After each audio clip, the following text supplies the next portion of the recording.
ऋषि अष्टावक्र का विवाह, काम वासना पर विजय की अद्भुत कथा। एक बार महान ऋषि अष्टावक्र महर्षि वैदान्य की कन्या के रूप पर मोहित हो गए। उन्होंने उनके पिता के पास जाकर उस कन्या के साथ विवाह करने की इच्छा प्रकट की। तब महर्षि वैदान्य ने मुस्कुराते हुए अष्टावक्र से कहा, पुत्र, मैं अवश्य तुम्हारी इच्छा पूरी करूंगा और तुम्हारे साथ ही अपनी कन्या का पानी ग्रहण करूंगा, लेकिन इसके लिए तुम्हें मेरी एक आज्ञा माननी पड़ेगी। अष्टावक्र ने पूछा, वह क्या महर्षि? महर्षि वैदान्य ने कहा, तुम्हें उत्तर दिशा में जाना होगा। अलकापुरी और हिमालय पर्वत के आगे जाने पर तुम्हें कैलाश पर्वत मिलेगा। वहां महादेव जी अनेक सिद्धचारण भूत पिशाच गणों के साथ विचरण करते हैं। उस स्थान के पूर्व और उत्तर की ओर 6 ऋतुएं, काल, देवता और मनुष्य आदि महादेव जी की उपासना किया करते हैं। इस स्थान को लांघने के बाद तुम्हें मेघ के समान एक नीला वन मिलेगा। उस स्थान पर एक वृद्धा सन्यासिनी रहती है। तुम उसके दर्शन करके लौट आना। मैं उसी क्षण अपनी पुत्री का विवाह तुम्हारे साथ कर दूंगा। अष्टावक्र ने महर्षि वैदान्य की बात स्वीकार कर ली और यात्रा के लिए चल पड़े। पहले तो वे हिमालय पर्वत पर पहुंचे और वहां धर्मदायिनी बहुधा नदी के पवित्र जल में स्नान और देवताओं का तर्पण करके उसी पवित्र स्थान पर विश्राम करने लगे। वहीं रात भर सुखपूर्वक सोए। प्रातःकाल वहीं अग्नि प्रज्वलित करके उन्होंने यज्ञ किया। वहीं पास में एक तालाब था जहां शिव पार्वती की मूर्ति थी। अष्टावक्र ने मूर्ति के दर्शन किए और फिर अपनी यात्रा पर चल दिए। चलते चलते वे कुबेर की नगरी में पहुंचे। उसी समय मणिभद्र के पुत्र रक्षक राक्षसगण के साथ उधर आए। महर्षि अष्टावक्र ने उन्हें देखकर कहा, हे भद्र, आप जाकर कुबेर को मेरे आने की सूचना दे दे। मणिभद्र ने कहा, महर्षि, आपके आने का समाचार तो भगवान कुबेर को पहले से ही प्राप्त हो चुका है। वे स्वयं आपका समुचित सत्कार करने के लिए आ रहे हैं। कुबेर ने आकर महर्षि अष्टावक्र का स्वागत किया और उन्हें अपने भवन में ले गए। आमोद प्रमोद के कितने ही साधन ऋषि के चित्त को प्रसन्न करने के लिए जुटाए गए। गंधर्वों ने मधुर कंठ से गीत गाए। ऋषि अष्टावक्र इसी तरह के आमोद प्रमोद से घिरे हुए 1 वर्ष तक कुबेर के यहाँ रुके। फिर उन्हें महर्षि वैदान्य की आज्ञा की याद आई और उन्होंने कुबेर से चलने की आज्ञा मांगी। कुबेर ने और ठहरने का अष्टावक्र से काफी आग्रह किया, लेकिन ऋषि अष्टावक्र अपनी यात्रा पर चल पड़े। वे कैलाश, मंदर और सुमेरु आदि अनेक पर्वतों को लांघकर किरात रूपी महादेव के स्थान की प्रदक्षिणा करके उत्तर दिशा की ओर चल पड़े। कुछ ही आगे जाने पर एक सुंदर वन दिखाई दिया। उस वन में एक दिव्य आश्रम था। उस आश्रम के पास अनेक रत्न से विभूषित पर्वत, सुंदर और तरह तरह के सुंदर पदार्थ थे। देखने में वह कुबेर की नगरी से भी कहीं अधिक सुंदर दिख रहा था। अनेक प्रकार के सोने और मणियों के पर्वत दिखाई देते थे, जिन पर सोने के विमान रखे हुए थे। मंदार के फूलों से अलंकृत मंदाकिनी कल-कल निनाद करती हुई बह रही थी। अष्टावक्र यह देखकर आश्चर्यचकित से खड़े थे। वे सोच रहे थे कि यहीं ठहरकर आनंद का विचरण करना चाहिए। इससे अधिक सुख और ऐश्वर्य और कहाँ मिल सकता है। अब वे अपने लिए एक उपयुक्त स्थान ढूंढने लगे और आगे बढ़कर उन्होंने देखा कि यह तो एक पूरा नगर है। इस नगर के द्वार पर जाकर उन्होंने पुकार कर कहा, मैं अतिथि हूँ, इस नगर के प्राणी मेरा उचित स्वागत करें। उसी समय द्वार से 7 परम सुंदरी कन्याएं अतिथि के स्वागत के लिए निकल आई। वे कन्याएं इतनी अधिक सुंदर थी कि अष्टावक्र उन्हें देखते ही रह गए। जिसकी तरफ आंख उठाकर देखते, उसे देखते ही रह जाते। इस तरह कुछ देर तक कामदेव ने ऋषि अष्टावक्र के अंतर मन में कोलाहल सा मचा दिया। वे कामावेश में आकर उन सुंदरियों की ओर देखने लगे। फिर उन्होंने अपने तपोबल से अपने मन को बस में कर लिया। उन सुंदरियों ने कहा, आइए भगवान पधारिए, हम आपका स्वागत करते हैं। अष्टावक्र एक भव्य प्रसाद के अंदर चले गए। वहां उन्हें सामने ही एक वृद्धा बैठी मिली। वह स्वच्छ वस्त्र पहनी थी और उसके शरीर पर अनेक तरह के आभूषण थे। अष्टावक्र को देखते ही वह वृद्धा खड़ी हो गई और उनका समुचित स्वागत करके बैठ गई। अष्टावक्र भी वहीं पास में बैठ गए। उन्होंने उन सुंदर कन्याओं की तरफ बढ़कर कहा, हे देवियों, तुम में से जो बुद्धिमती और धैर्यवती हो वही यहाँ रहे, बाकी सब यहाँ से चली जाए। एक को छोड़कर सभी कन्याएं वहाँ से चली गई। वृद्धा वहीं बैठी रही। रात होने पर ऋषि अष्टावक्र के लिए एक स्वस्थ शैया की व्यवस्था कर दी गई। जब अष्टावक्र सोने लगे तो उन्होंने उस वृद्धा से भी जाकर अपनी शैया पर सोने के लिए कहा। उनके कहने पर वृद्धा अपनी शैया पर जाकर लेट गई। रात्रि का एक ही पहर बीता होगा कि वृद्धा जाड़े का बहाना करती हुई कांपती हुई अष्टावक्र की शैया पर आकर लेटी। अष्टावक्र ने आदर के साथ उसे लेट जाने दिया। थोड़ी देर बाद ही वह वृद्धा कामातुर होकर अष्टावक्र के शरीर का आलिंगन करने लगी। यह देखकर अष्टावक्र काठ के समान कठोर और निर्विकार पड़े रहे। अष्टावक्र को इस तरह अविचलित देखकर वृद्धा ने कहा, हे भगवान, पुरुष के शरीर का स्पर्श करने मात्र से ही स्त्री के अंग अंग में कामोद्दीपन हो उठता है। स्त्री उस समय किसी तरह अपने मन को अपने बस में नहीं रख सकती, यही उसका स्वभाव है। इसलिए आपके शरीर के स्पर्श के कारण मैं काम पीड़ा में जल रही हूँ। अब आप मेरे साथ रमन करके मेरी इच्छा को पूर्ण कीजिए।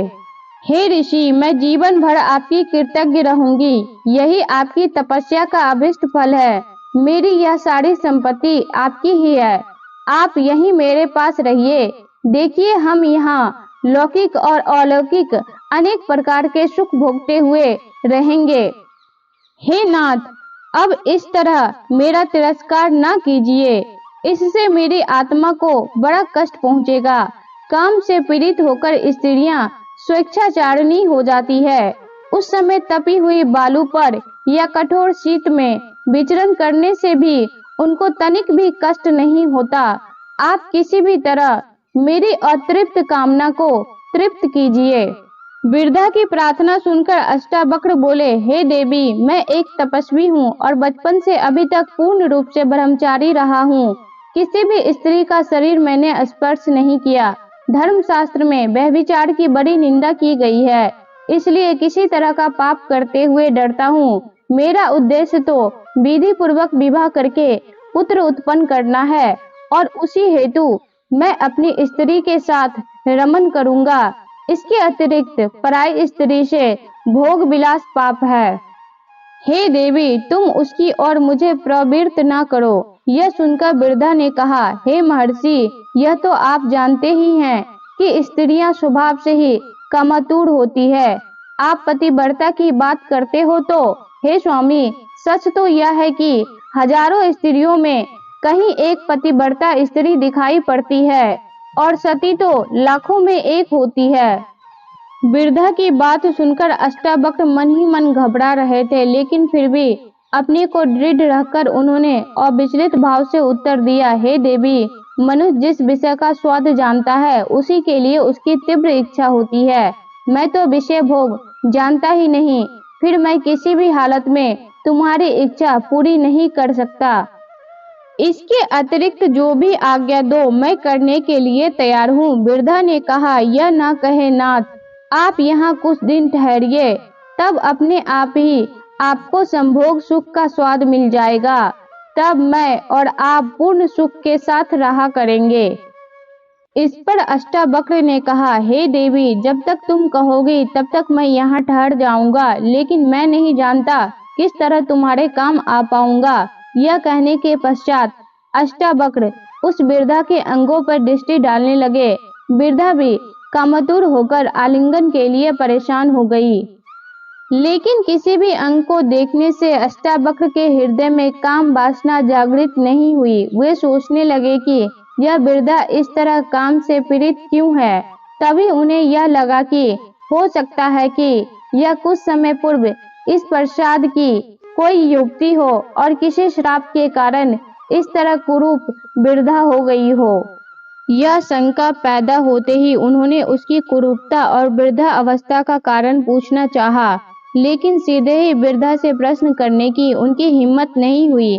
एक दिन बीत गया। संध्या होने पर वृद्धा ने आकर कहा, हे महर्षि, वह देखिए सूर्य अस्त हो रहा है, अब आपकी क्या आज्ञा है।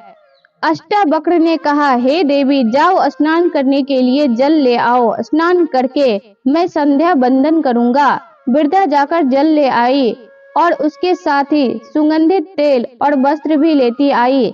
अष्टावक्र से आज्ञा लेकर वह उनके शरीर में तेल मर्दन करने लगी और फिर अपने हाथों से ही उनके शरीर को मलकर उनको स्नान कराने लगी।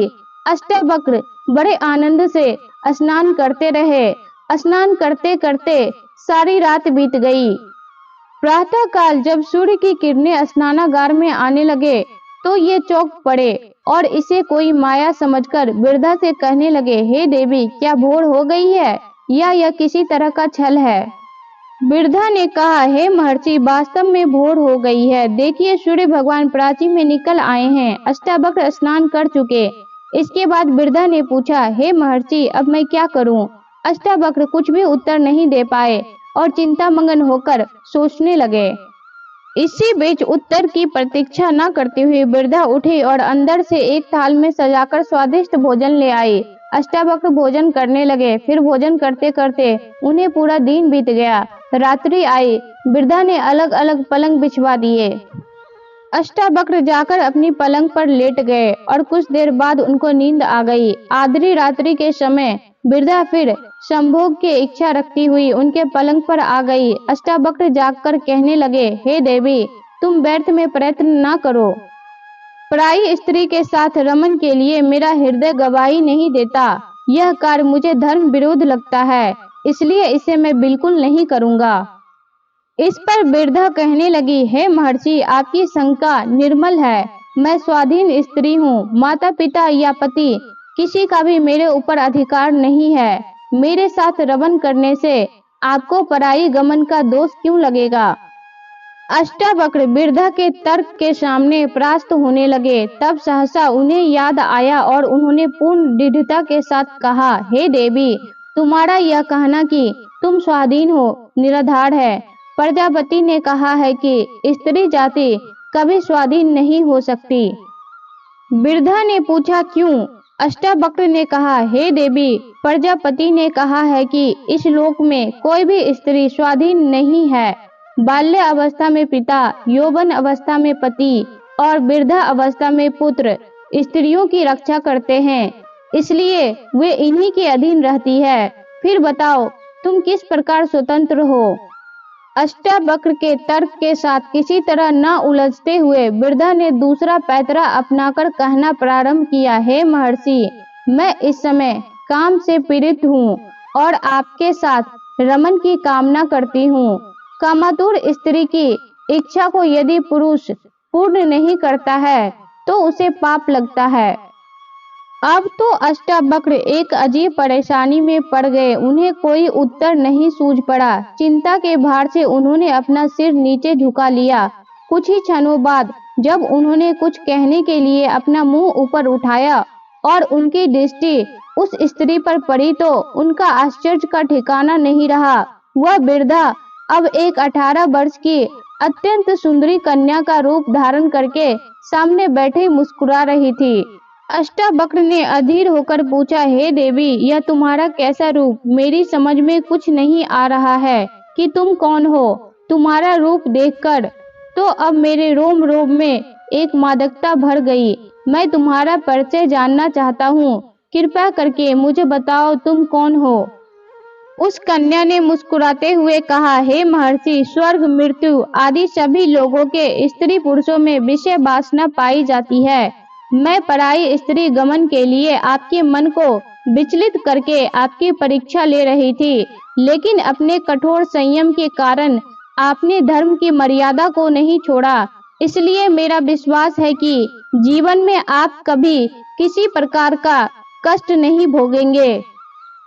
मैं उत्तर दिशा हूँ। स्त्रियों के स्वभाव का प्रदर्शन करने के लिए ही मैंने यह वृद्धा का रूप रखा था। इससे आप यह जान लीजिए कि इस संसार में वृद्धा अवस्था को प्राप्त स्त्री पुरुषों में भी काम सताता है। मुझे प्रसन्नता है कि आपने स्त्री की कितनी भी चंचलता देखकर अपने ब्रह्मचर्य व्रत को नहीं छोड़ा।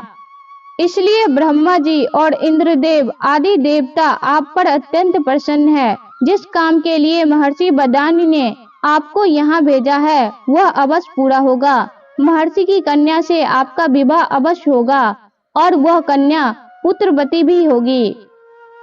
अष्टावक्र यह सुनकर अत्यंत प्रसन्न हुए और उस देवी से चलने की आज्ञा मांगने लगे। उत्तर दिशा ने आदर के साथ अष्टावक्र को विदा कर दिया। जब वे लौटकर महर्षि बदान के पास आए तो उन्होंने उनसे उनकी यात्रा का सारा वृत्तांत पूछा और फिर अपने मन में पूर्णतः संतुष्ट होते हुए अपनी कन्या का विवाह उनके साथ कर दिया। वीडियो अच्छी लगी हो तो लाइक, शेयर और ऐसे ही वीडियो को देखने के लिए हमारे चैनल को सब्सक्राइब जरूर करें। धन्यवाद।